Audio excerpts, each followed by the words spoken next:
মানুষ মাত্র সমস্যা আছে, সাংসারিক ছেলে মেয়ে অনেক ঝামেলা আছে। খুব যদি খারাপ লাগে, ও কিন্তু আজিজ। আপনি একটা কাজ করবেন, রাতের 3 ভাগের 2 ভাগ যখন পার হয়ে যাবে, তখন আপনি উঠবেন, উঠে সুন্দর করে ওযু করবেন, সুন্দর করে ওযু করে 2 রাকাত সালাত আদায় করবেন। 2 রাকাত সালাত আদায় করে আপনি হাত তুলবেন, হাত তুলে আগে ইসমে আজম পড়বেন। ইসমে আজম পড়ার পরে দুরুদে ইব্রাহিম পড়বেন। দুরুদে ইব্রাহিম পড়ার পরে আপনি আপনারটা বলবেন। যদি পাপের ব্যাপার হয় তাহলে আপনি বলেন, তুমি তো গাফফার, তুমি রহমানুর রহিম, আমি বড় পাপী, আমি বড় অপরাধী, তোমার কাছে ক্ষমা ভিক্ষা চাই, আমাকে ফিরিয়ে দিও না, তুমি আমাকে ক্ষমা ভিক্ষা দাও।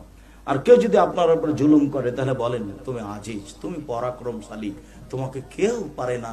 আমি গভীর রাতে তোমার দরবারে হাত তুলে উঠে বলছি, তুমি আমার একটা কথা শোনো, তুমি আমাকে নিরাপত্তা দাও। যেভাবে আপনার মনে লাগে হাত তুলে কথা বললে আল্লাহ হাত ফেরত দেন না। হাদিস সহিহ। রাতের 3 ভাগের 2 ভাগ পার হওয়ার পরে আল্লাহকে যেটা বলবেন সেটাই শুনবেন, এটা হাদিস সহিহ। ইসমে আজম পড়ে আপনি যেটা বলবেন সেটাই গ্রহণ করা হবে। দরুদ না পড়লে দোয়া উপরে যাবে না, ও ঠেকিয়ে রেখেছে, লা ইয়াসাদু, উপরে যাবে না মানুষের দোয়া দরুদ না পড়লে। দরুদ ইব্রাহিম পড়বেন, তখন আপনার উপরে যাওয়াটা ফাঁকা হয়ে গেছে, যাবে। তা আপনি হাত তুলে বলবেন, মানে এখন আল্লাহ